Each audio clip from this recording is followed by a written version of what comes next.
Hello students, welcome to EPG Pathshala. I am Dr. K. Anil Kumar, Assistant Professor, Discipline of Anthropology, Indira Gandhi National Open University, New Delhi. Today we'll discuss about the module Tribe and its problematic nature from the paper Tribal Cultures of India. So students, let us see what we are going to learn in this module. We are going to learn the meaning and definition of the term tribe, theoretical and conceptual development of the term tribe, the concept of tribe in India, and tribe and its problematic nature with a special reference to India. So, defining the concept of tribe has conceptual as well as empirical problems for the academician. The concept of tribe has transferred traverse a long academic intellectual history in anthropology. In fact, many scholars consider the term tribe synonymously or synonymous with the development of anthropology as a specialized discipline which focused primarily on the study of primitive, remote, isolated, and small scale societies. The word tribe in medieval Europe loosely referred to a group of people maintaining close contact with each other and claiming a descent from a common ancestors. Nevertheless, it also gained notoriety for its assumed barbarous condition, amorphous and apolitical state as opposed to the centralized authority and city-state political organization inherited as a part of Roman Empire. The term tribe is considered derogatory due to its association with savagery, barbarism, and primitiveness. The inheritance of the intellectual concept of tribe by the early Victorian thinkers propping the conceptual development in anthropology followed the same analogy where European society was seen as the pinnacle of civilization and technologically advancement as opposed to the primitive, barbarous, and technologically inferior societies in Africa and the Orient. In Europe, the region to which anthropology owns its beginning, it was mostly the lawyer philosophers who systematized the concept with the aim of delineate the types of societies in relation to the emergence of different laws, customs, and political institutions underpinning human societies and guiding the functionality of human marriage, family, kinship, and other institutions. Thus, it was specially in the writings of people like Henry S. Maine, J. F. McLennan, J. S. Mills, and Johannes Bachofen, etc., who gave shape to the concept to classify the progression of human societies and cultures on an evolutionary scale, and later in the works of early anthropologists like E.B. Taylor, L.H. Morgan, Robert Louis, Malinowski, and even Pritchard, the term became a common currency in anthropology, influencing the development of anthropological theories and ethnographic methods. Consistent with this, anthropologists like Elman Service and Marshall Salins classified human societies on the basis of political organizations such as bands, tribes, chiefdoms, and states. Here, the tribes represented by a political formation based primarily on kinship bonds and segmentary lineage system. However, the term tribe become increasingly complex by as scholars across interdisciplinary boundaries began to attribute both specific and general characteristics to the concept. As such, varying criteria like geographical isolation, marginality, economy, livelihood, language, religion, political organization, territorial integrity, and distance from civilization begin to be identified and to accentuate the understanding of the term tribe. Tribe. The concept of tribe has transferred a long academic and intellectual history in anthropology. In fact, many scholars consider the term tribe synonymous with the development of anthropology as a specialized discipline which focused primarily on the study of primitive, remote, isolated, and small scale societies. The word tribe in medieval Europe loosely referred to as a group of people maintaining close contact with each other and claiming descent from a common ancestors. Nevertheless, it also gained notoriety for its assumed barbarous condition, amorphous and apolitical state as opposed to the centralized authority and a city political organization inherited as a part of the Roman Empire.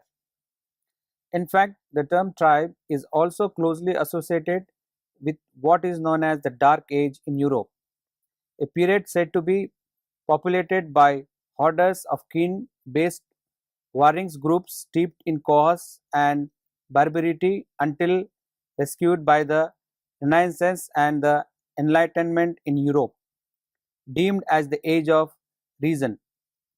The inheritance of the intellectual concept of tribe by the early Victorian thinkers, propping in the conceptual development in anthropology, followed the same analogy where European society was seen as the pinnacle of civilization and technological advancement in opposed to the primitive, barbarous and technologically inferior societies in Africa and the Orient.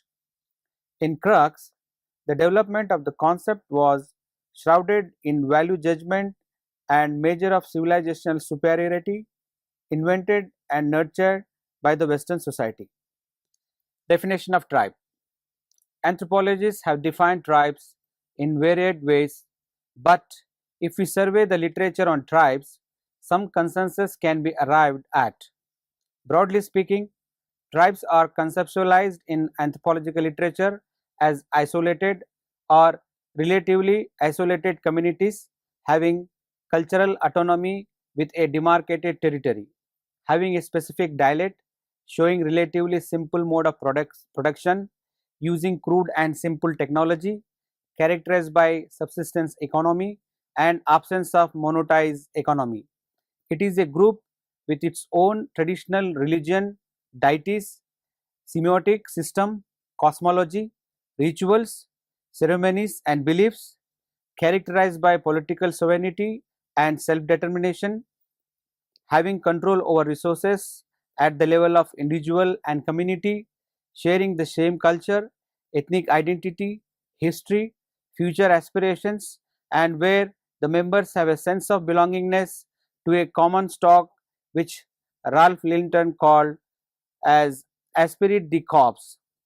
However, if we understand tribes by all these features, they point toward a particular social stereotype of tribal communities because in reality, the communities enlisted as tribes do not possess all the characteristics. For example, Ralph Linton defines tribe as a group of bands occupying a continuous territory or territories and having a feeling of unity deriving from numerous similarities in culture, frequent contact, and a certain community of interest. These characteristics features conjures an image of small group of people isolated in terms of culture, language, and having a different lifestyle in which religion and economy play an very important role along with the politics, but they do not override the cultural values. It is characterized by a communitarian lifestyle with the community well-being taking precedence over individual aspirations, a lifestyle in which the society develops on the availability of local resources.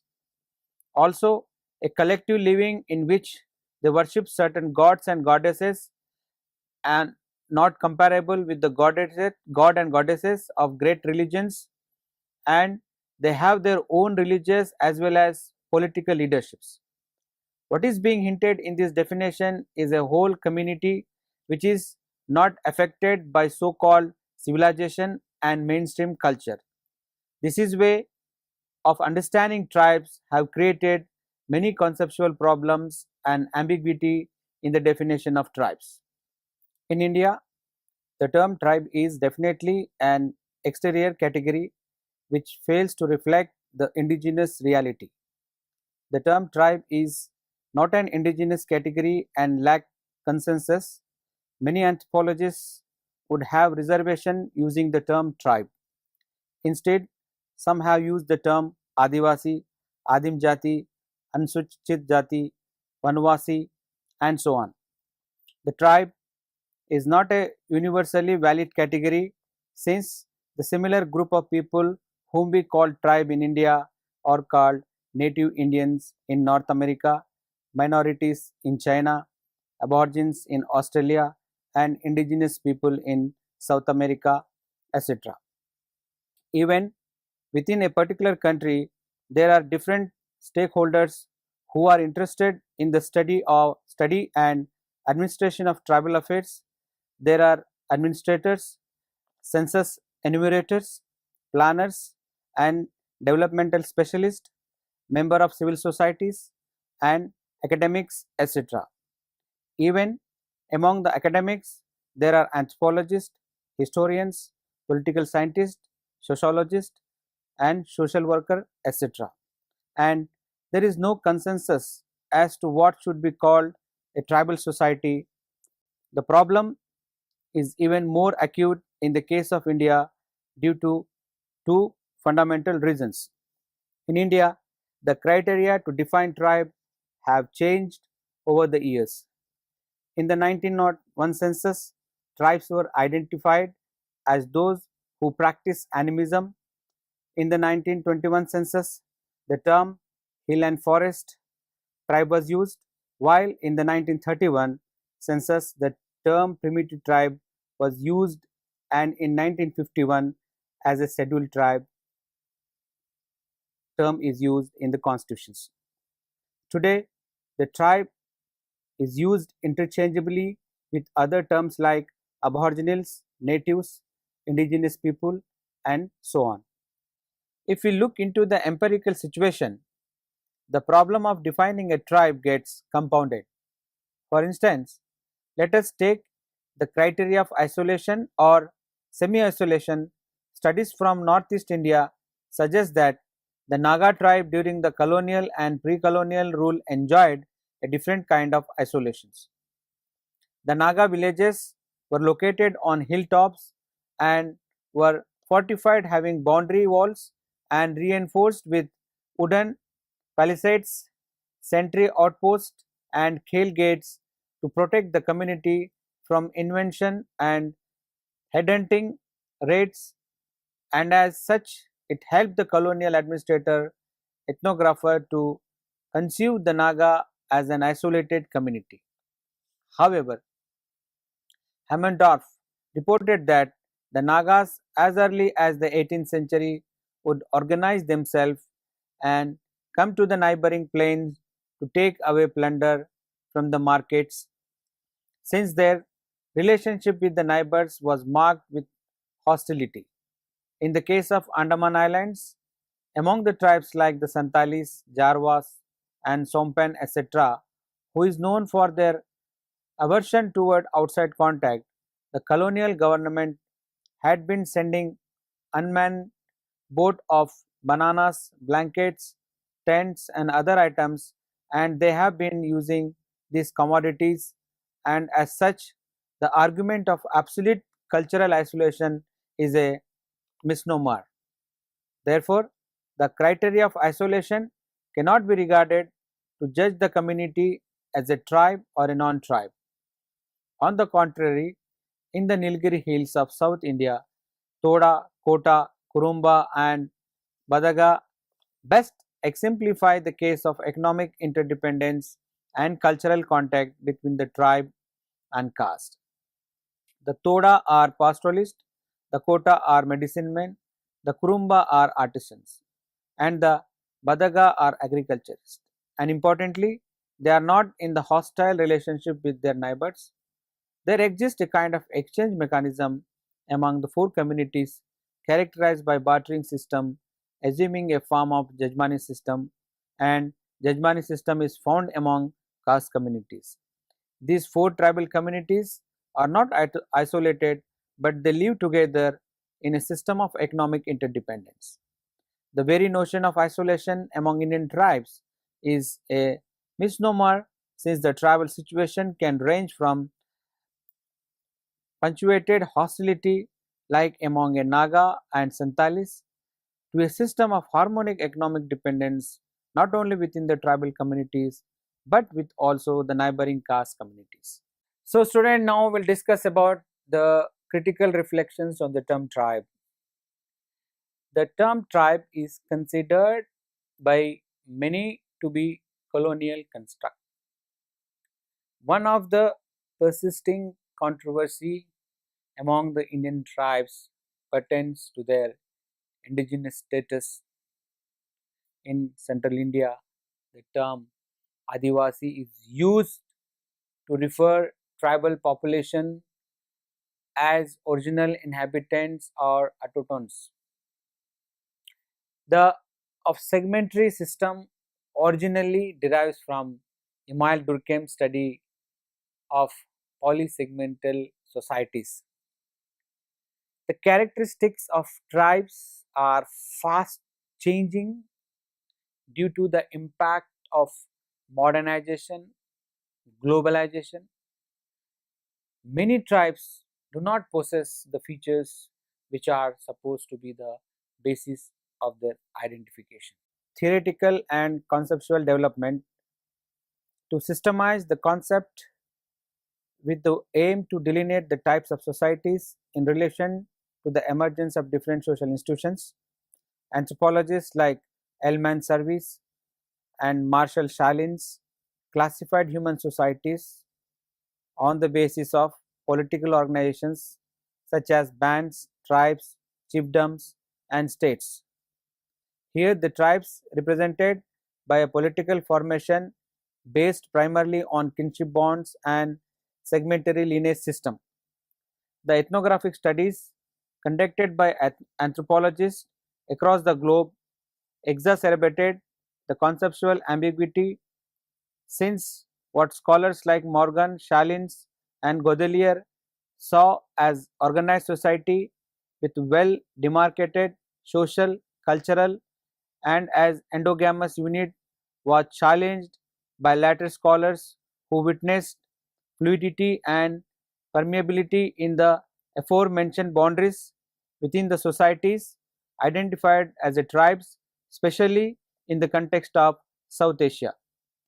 However, the term tribe became increasingly complex as scholars across interdisciplinary boundaries began to attribute both specific and general characteristic to the concept.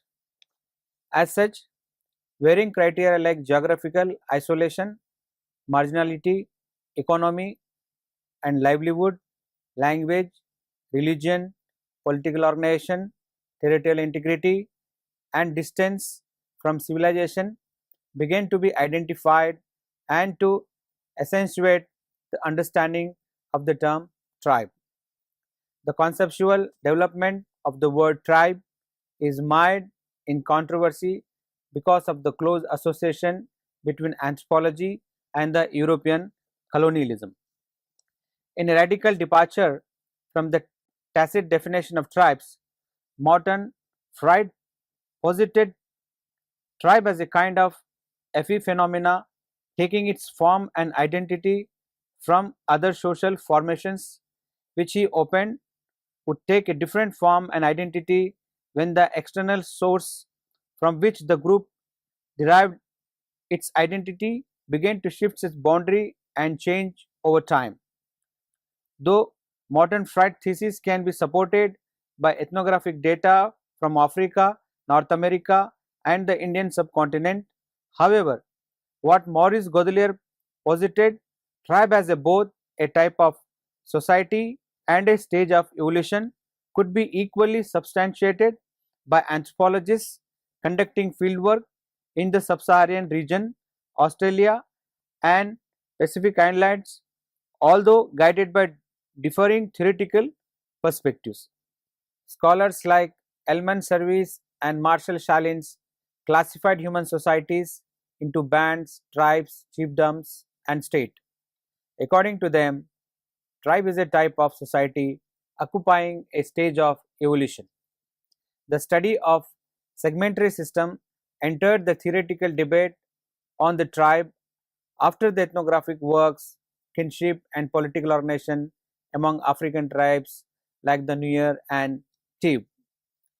Marshall Shalins puts tribe as a segmental organization composed of number of equivalent, unspecialized, multi-family groups, each the structural duplicate to the other.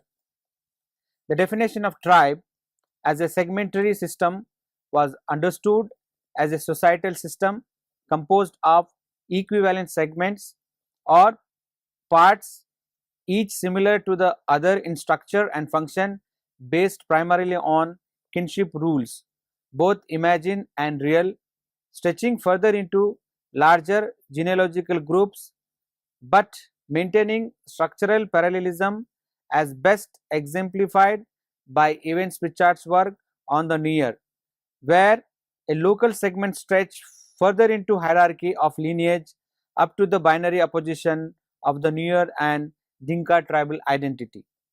The tribe as a segmentary system was not without criticism, as the segmentary principle was not consistent everywhere, and scholars began to critique tribe as an evolutionary stage which was significantly diverse and too amorphous to be contained within a fixed conceptual framework. Theoretical debate in India. Indian anthropologists use the term tribes in transition due to interaction among different social formations. In the Indian subcontinent, the problem is more observed due to the pervasive reality of what the Indian anthropologists called as a tribe in transition or the tribe caste continuum. According to N. K. Bose, categorization of Janajati, that is tribe and caste, the Jan and had been interacting with the Jati in significant ways since time immemorial. Bose argued that Indian tribes were never isolated but part of the parcel of Indian civilization, and thereafter it is important to understand the process of what he calls as tribe caste continuum. F. G. Bailey identified Indian tribal society as having a definite structure and occupying a special position he defined in terms of segmentary systems. According to André, in his important contribution, noted that tribes and civilization have coexisted together, and the demarcating identity of tribe in India has been that of remaining outside the state or civilization, whereby choice or necessity, rather than occupying a definite stage of evolution in the progression from simple to complex social formations. Bethe contention was a challenge the West conceptual development of tribe, but as he further observes, and development of concept of tribe in India was to identify rather than define, and the administrative and political pursuits have supplanted the theoretical and methodological considerations. Tribe, the future of the concept. The term tribe has fallen into disrupt in the contemporary anthropological thought. Nevertheless, this does not imply that the concept has been completely discarded for a lack of unanimity and coherence. The term is considered pejorative for its negative connotations, grading human societies on an evolutionary scale. Moreover, scholars in the post colonial context associate the concept with European colonialism and imperialism, perpetuating the colonial conditions and consciousness. Be that as it may, to denounce the social formation, albeit paradoxically identified as a tribe in India and by host of other names in various parts of the globe, would be commit an intellectual fallacy. The concept of tribe may be seen as a social construction, but nevertheless, it also represents a type of social formation maintained by the duality of the self and other, where the resilience of human adaptation, creativity, and environmental factors take the form of ethnic and cultural diversity. At least in the Indian context, the concept is here to stay and will occupy an important space in the Indian anthropological scene for decades in the 21st century. This does not imply that Indian social scientists are averse to change, nor are they oblivious to postmodern semantics and the conundrum of multiple identities vexing anthropological discourse. The concept of tribe has enconceived itself in the Indian context as it has become conflated with the government's affirmative action and constitutional safeguards for marginalized communities of the Indian state. In fact, the term scheduled tribe has constitutional legitimacy and sanction, consequently influencing the academic discourse as well as policy making involving various stakeholders interested in the study of tribes. The social category called as a tribe and also interchangeably by other terms like Adivasi, indigenous people, and Janjati, etc., will continue to both enhance and perplex Indian anthropology. So, students, let us summarize the whole thing in brief what we have learned in this module. The term tribe has fallen into disrepute in the contemporary anthropological thought. Nevertheless, this does not imply that the concept has been completely discarded for lack of unanimity or coherence. The term is considered pejorative for its negative connotation, grading human societies on an evolutionary scale. Moreover, the scholars in the post-colonial context associate the concept with European colonialism and imperialism, perpetuating the colonial condition and consciousness. Be that as it may, do denounce the social formation, albeit paradoxically identified as a tribe in India and by host of other names in various parts of the globe, would be to commit an intellectual fallacy. The concept tribe may be seen as a social construction, but nevertheless, it also represents a type of social formation maintained by the duality of the self and other, where the resilience of human adaptation, creativity, and environmental factors take the form of ethnic and cultural diversity. Thank you.